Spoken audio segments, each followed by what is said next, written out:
Hello guys, मेरा नाम Ravi, study glow में आपका बहुत बहुत स्वागत है। तो जैसा कि आप ये देख रहे हैं कि मोदी जी यहाँ पे खड़े हैं, ये उद्घाटन कर रहे हैं कहाँ पे, कोचीन में। ठीक है, किसका? आईएनएस विक्रांत का। जैसा कि मैं आपको एक चीज़ बता दूं, जो आईएनएस विक्रांत है ये इसका एक पहले भी मॉडल था। 1971 में जब युद्ध हुआ था तो उस टाइम जो पीएनएस गाजी था उसको आईएनएस विक्रांत ने मारा था।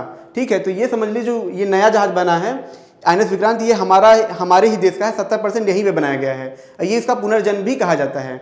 लेकिन इसकी खास बात क्या है? देखिए, सबसे बड़ी खास बात क्या है कि ये पहला एयरक्राफ्ट कैरियर है जो भारत में बनाया गया है। और इसकी आप खासियत देखेंगे आप चौंक रह जाएंगे, क्योंकि मोदी जी ने इसको क्या कहा? फ्लोटिंग सिटी कहा। क्या कहा? Floating city. और इसका उद्घाटन भी कहाँ किया गया है? कोचीन जो कारखाना है जहाँ पे एयरक्राफ्ट बनते हैं, वहीं पे इसका केरला में उद्घाटन किया गया था। और आइए देखते हैं इसकी खासियत क्या है। आप देखेंगे कि ये 262 मीटर क्या है, लंबा है। ठीक है, कितना? 262 मीटर लंबा है, 60 मीटर क्या है, ऊंचा है। ठीक है, चौड़ा भी 62 मीटर है। आप इसकी लंबाई ऐसे समझ सकते हैं कि जैसे कि फुटबॉल का स्टेडियम होता है, उस लेवल पे इसकी मतलब इसका एरिया है पूरा। ठीक है, और इसकी खास बात क्या है? ठीक है, इसकी खास बात यह है कि इसको देखिए, यहाँ पे आप देख रहे हैं इसके अंदर, ठीक है, 3 छोटे छोटे गैलरीज बनाए गए हैं, मतलब जहाँ पे गार्डन टाइप का है, जहाँ पे लोग बैठ सकते हैं, उठ सकते हैं, आराम कर सकते हैं। और इसमें 2 थिएटर भी हैं। ठीक है, और 16 बेड का ये हॉस्पिटल भी इसके अंदर है। इसीलिए मोदी जी ने इसको क्या बोला? फ्लोटिंग सिटी भी इसको बोला है। और इसकी क्या खास बात है? देखिए, इसको बनाने में, ठीक है, 20,000 करोड़ का खर्चा आया।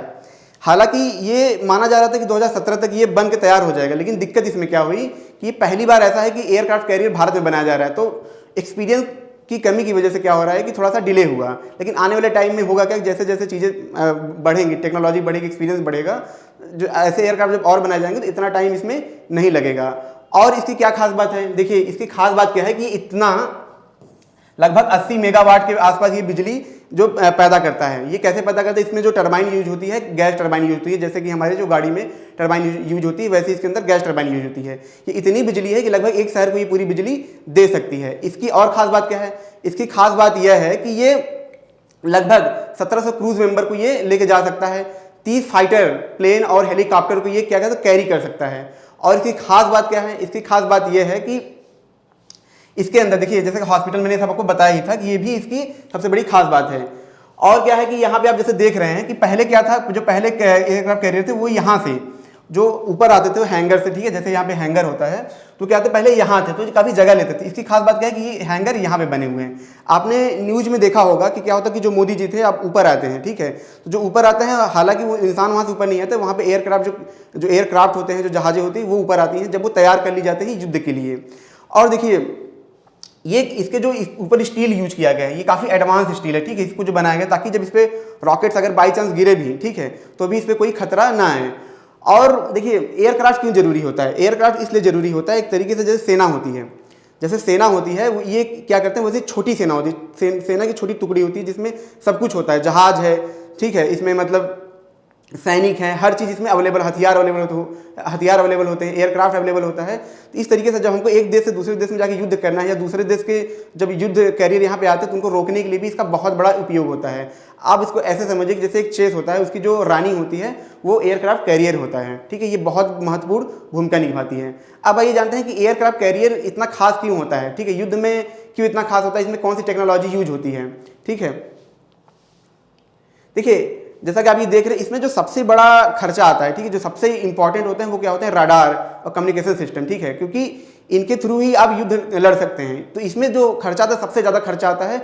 और इसमें जो क्या होता है, सबसे ज़्यादा टेक्नोलॉजी इसमें यूज की जाती है। तो जैसा कि आप ये देख रहे हैं कि सैटकॉम, ये क्या है, सैटेलाइट से क्या है, कम्युनिकेशन लगातार बनाए रखता है। क्योंकि जो जहाज़ें होती हैं जब क्या जाते हैं ओशियन में जाती हैं, तो वहाँ पर क्या होता है कि टावर तो होते नहीं, केबल होते नहीं है, तो वहाँ पे जो कम्युनिकेशन आपको करना है वो आपको किससे करना है, सैटेलाइट से ही आपको करना है। वैसे ही आप यहाँ पे देख रहे हैं कि टाटा टर्मा मैरीन रडार करके है। ये क्या करता है, ये टाटा के द्वारा बनाया गया है। इसका काम क्या है? देखिए, जब पनडुब्बी आती है तो क्या होते हैं, पानी के मतलब क्या होते हैं, तल पे होती हैं, हल्का से नीचे होती हैं। तो ये क्या करता है, पूरा स्कैन करता रहता है कि कोई जहाज़ तो नहीं आ रही है। मतलब ये क्या करता है, पूरा जो पानी सरफेस है उनको क्या होता है, प्रॉपरली स्कैन करता रहता है, उसके अंदर तो कुछ नहीं है। ये इसका काम ये होता है। वैसे एक रडार क्या होता है, सेल्स रैन फॉर, ये क्या करता है, हवा में, जैसे ये पानी में नीचे करता है टाटा का, वैसे क्या करता है, ये ऊपर हवा में पूरा स्कैन करता रहता है कि हवा मतलब ऊपर से कोई जहाज वहाज तो नहीं आया है। ठीक है, तो इसमें ऐसे बहुत सारे रडार लगे, जैसा कि आप ये देख रहे हैं, बेल एसएस, नयान कमिन, ये सब क्या है, इनके रडार है जो काफ़ी हायर एडवांस। जैसे ये बेल एसेस है, इसका काम क्या होता है, जैसे ये विदर, जैसे जब मौसम बहुत खराब हो जाता है तो उस टाइम में इसका बहुत ज़्यादा उपयोग होता है कि उस जैसे मौसम देखिए समुद्र में क्या होता है कि बहुत ज़्यादा बारिश होती है, ठीक है, जब मौसम बहुत ज़्यादा खराब उस कंडीशन में भी ये बहुत एडवांस होता है, वो इसमें काम करता है। इसका काम क्या होता है, जैसे आप ये रडार देख रहे हैं, इसका भी काम यही होता है कि जैसे एयरक्राफ्ट कैरियर हैं, ठीक है, जैसे आज मतलब जैसे एयरक्राफ्ट हैं जो आज उनको क्या कहते हैं डायरेक्शन देता है, ठीक है, और कोई अगर मिसाइल आ भी रही तो क्या करता है उनका भी मेजरमेंट ये प्रॉपर बताता रहता है, प्रॉपर उनको स्कैन करता रहता है। तो ऐसे आप देख रहे हैं इसमें काफ़ी सारे ये रडार, एडवांस रडार लगे होते हैं जिसमें बहुत ज़्यादा खर्चा आता है।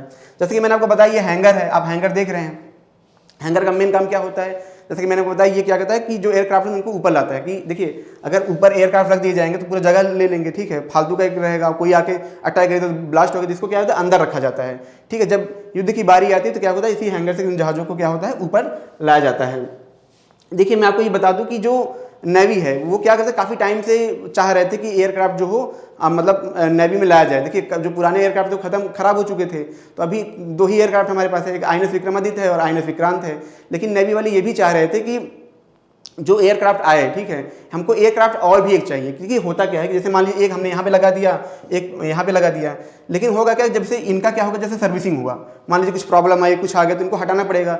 सर्विसिंग में ही मान लीजिए इनका 6 महीना लगता है, 6 से 7 महीना लगता है, तो 6 से 7 महीने क्या होंगे यहाँ पे वो जहाज नहीं होंगे, तो उस वक्त दिक्कत हो सकती है। उस वक्त अगर दुश्मन अटैक करता है तो उस वक्त हमको क्या होती है, बहुत प्रॉब्लम हो सकती है। इस वजह से नेवी ये चाह रहे थे कि हमको हमको एयरक्राफ्ट कैरियर मिले, ताकि जब एक सर्विसिंग के लिए जाए तो एक हमारे पास एक्स्ट्रा हो। लेकिन दिक्कत देखिए इसमें दोस्तों ये है कि इसमें बहुत ज़्यादा खर्चा आता है, जैसे कि मैंने आपको 20,000 करोड़ के आसपास इसमें खर्चा आया है, ठीक है। इस वजह से क्या होता है गवर्नमेंट को और भी सेक्टर में चीज़ें देखनी होती है, तो बजट के हिसाब से चीज़ें ये होती है। तो इस वजह से गवर्नमेंट अभी इस पर फंड पास नहीं किया है, लेकिन आने वाले टाइम में भी जब चीज़ें सही हो, थोड़ा सा देश और डेवलप करे तो इसमें पैसा पास किया जाए, ठीक है। और मैं आपको बता दूं कि ये एयरक्राफ्ट कैरियर इतने इंपॉर्टेंट क्यों होते हैं। जैसे कि कोई भी देश जब लड़ाई लड़ता है, आपने देखा 1971 में जब युद्ध हुआ था, ठीक है, तो उस टाइम जो हमारा आईएनएस विक्रांत था जो पुराना वाला था उसने काफ़ी ज़्यादा तहलका मचाया था। जो पीएनएस गाजी है जो अमेरिका ने पाकिस्तान को दिया था उसको इसने मार गिराया था। तो एयरक्राफ्ट का बहुत बड़ा रोल होता है। अगर किसी देश के पास एयरक्राफ्ट नहीं है तो मान के चलिए वो उस देश से आसानी से हार जाएगा जिसके पास एयरक्राफ्ट हैं। तो ये बहुत बड़ा रोल होता है और ये भारत के लिए बहुत प्राउड की बात है कि हम अब क्या हो रहा है कि जो एयरक्राफ्ट कैरियर हैं, जहाज़ें हम अपने देश में बना रहे हैं, तो फ्यूचर में हम इसको एक्सपोर्ट भी कर सकते हैं और एक तरीके से एक आत्म भारत निर्भर की ओर मतलब जो कदम है काफ़ी आगे बढ़ रहा है। क्योंकि जब मोदी जी आए थे तो उनका ये था कि हमको मतलब देश को आत्मनिर्भर बनाना है, तो अब हथियारों को भी हम खुद बना रहे हैं, तो ये भी एक बहुत बड़ी अपॉर्चुनिटी है क्योंकि हम इससे अच्छा खासा पैसा कमा सकते हैं और भारत को काफ़ी ग्रो कर सकते हैं। तो ये पूरा न्यूज़ था कि जैसा कि कल इसका उद्घाटन भी हुआ था। तो प्लीज़ लाइक करें, कमेंट करें, शेयर करें और बताएं ये लेक्चर आपको कैसा लगा। Thank you so much.